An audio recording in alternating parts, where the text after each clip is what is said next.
ओम श्री गणेशाय नमः। भद्र देश के एक राजा थे जिनका नाम अश्वपति था। भद्र देश के राजा अश्वपति की कोई संतान न थी। उन्होंने संतान की प्राप्ति के लिए मंत्रोच्चारण के साथ प्रतिदिन 1,00,000 आहुतियाँ दी। 18 वर्षों तक यह कार्य जारी रहा। इसके बाद सावित्री देवी ने प्रकट होकर वर दिया कि हे राजन, तुझे एक तेजस्वी कन्या पैदा होगी। सावित्री देवी की कृपा से जन्म लेने के कारण से कन्या का नाम सावित्री रखा गया। कन्या बड़ी होकर बेहद रूपवान हुई। योग्य वर न मिलने की वजह से सावित्री के पिता दुखी थे। उन्होंने कन्या को स्वयं वर तलाशने भेजा। सावित्री तपोवन में भटकने लगी। वहाँ साल्व देश के राजा द्युम्नसेन रहते थे, क्योंकि उनका राज्य किसी ने छीन लिया था। उनके पुत्र सत्यवान को देखकर सावित्री ने पति के रूप में उनका वरण किया। ऋषिराज नारद को जब यह बात पता चली तो वह राजा अश्वपति के पास पहुँचे तो और कहा कि हे राजन, यह क्या कर रहे हैं आप? सत्यवान गुणवान है, धर्मात्मा है और बलवान भी है, पर उसकी आयु बहुत छोटी है। वह अल्पायु है। 1 वर्ष के बाद ही उसकी मृत्यु हो जाएगी। ऋषिराज नारद की बात सुनकर राजा अश्वपति घोर चिंता में डूब गए।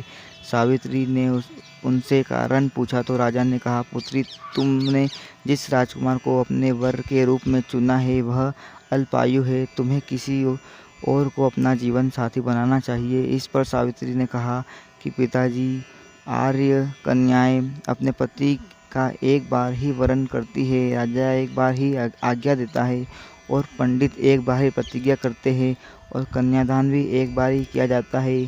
सावित्री हठ करने लगी और बोली, मैं सत्यवान से ही विवाह करूंगी। राजा अश्वपति ने सावित्री का विवाह सत्यवान से कर दिया। सावित्री अपने ससुराल पहुँचते ही सास ससुर की सेवा करने लगी। समय बीतता चला गया। नारद मुनि ने सावित्री को पहले ही सत्यवान की मृत्यु के दिन के बारे में बता दिया था। वह दिन जैसे जैसे करीब आने लगा, सावित्री अधीर होने लगी। उन्होंने 3 दिन पहले से ही उपवास शुरू कर दिया। नारद मुनि द्वारा कथित निश्चित तिथि पर पितरों का पूजन किया। हर दिन की तरह सत्यवान उस दिन भी लकड़ी काटने जंगल चले गए। साथ में सावित्री भी गई। जंगल में पहुंचकर सत्यवान लकड़ी काटने के लिए एक पेड़ पर चढ़े गए। तभी उसके सिर में तेज दर्द होने लगा। दर्द से व्याकुल सत्यवान पेड़ से नीचे उतर गए। सावित्री अपना भविष्य समझ गई।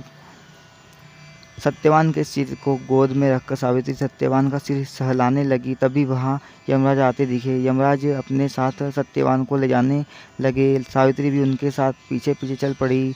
यमराज ने सावित्री को समझाने की कोशिश की कि यह विधि का विधान है, लेकिन सावित्री नहीं मानी।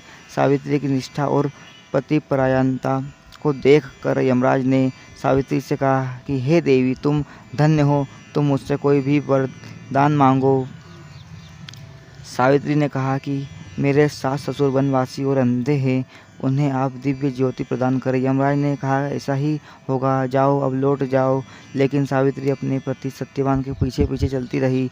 यमराज ने कहा, देवी तुम वापस जाओ। सावित्री ने कहा, भगवान, मुझे अपने पति देव के पीछे पीछे चलने में कोई परेशानी नहीं है।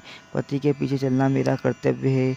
यह सुनकर उन्होंने फिर से उसे एक और वर मांगने के लिए कहा। सावित्री बोली, हमारे ससुर का राज्य छीन लिया गया, उसे पुनः वापस दिला दे। यमराज ने सावित्री को यह वरदान भी दे दिया और कहा, अब तुम लौट जाओ। लेकिन सावित्री पीछे पीछे चलती रही। यमराज ने सावित्री को तीसरा वरदान मांगने को कहा। इस पर सावित्री ने संतान और सौभाग्य का वरदान मांगा।